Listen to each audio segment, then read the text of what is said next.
Last lecture में मैंने आपको होमोफोन, होमोनिम और होमोग्राफ के बारे में बताया था। जो होमोफोन के बारे में मैंने आपको ये बताया था, सेम साउंड पैदा करते हैं लेकिन स्पेलिंग डिफरेंट होते हैं।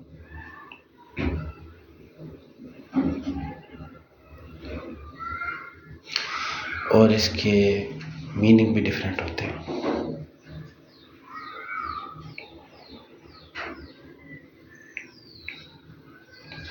होमोनिम के बारे में जब हम बात करते हैं तो सेम साउंड सेम स्पेलिंग, इसमें यानी कि साउंड भी और स्पेलिंग भी सेम होंगे लेकिन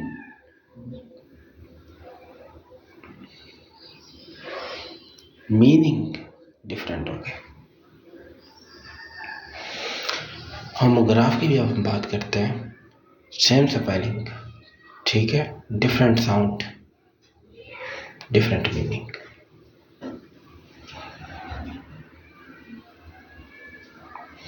अब इसके एग्जांपल्स देखते हैं।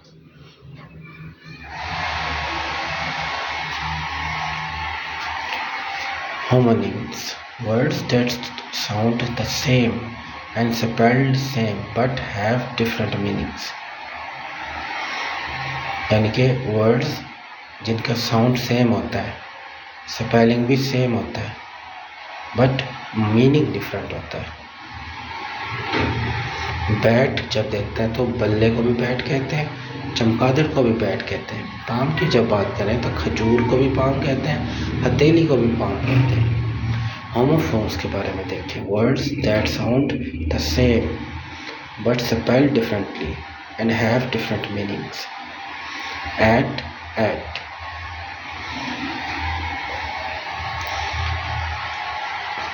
अब इसकी अगर हम ठीक से प्रोनाउंस करें तो ये है एट।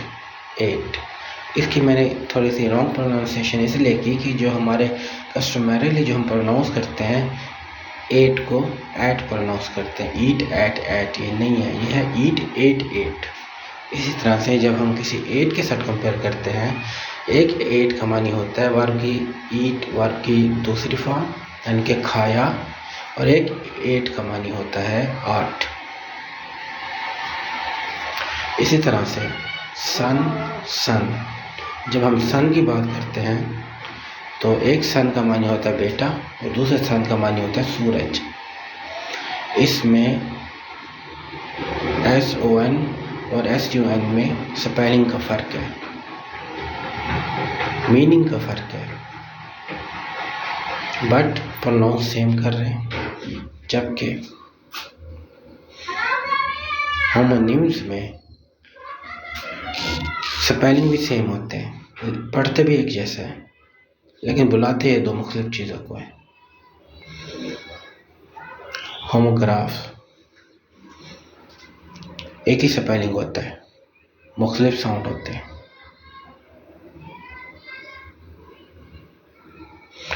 और मीनिंग भी मुख्तलिफ होता है। बो, बाओ, टियर, टेयर, बास, बैस, ये होमोग्राफ से, यानी कि जब दो एक जैसे लफ्ज़ लिखे हुए सामने आए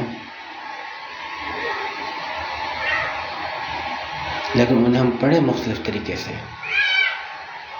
इसको होमोग्राफ कहते हैं। So that's and for today. Next lecture तक अल्लाह हाफिज़। In kind protection of Allah. Fee Aman Allah.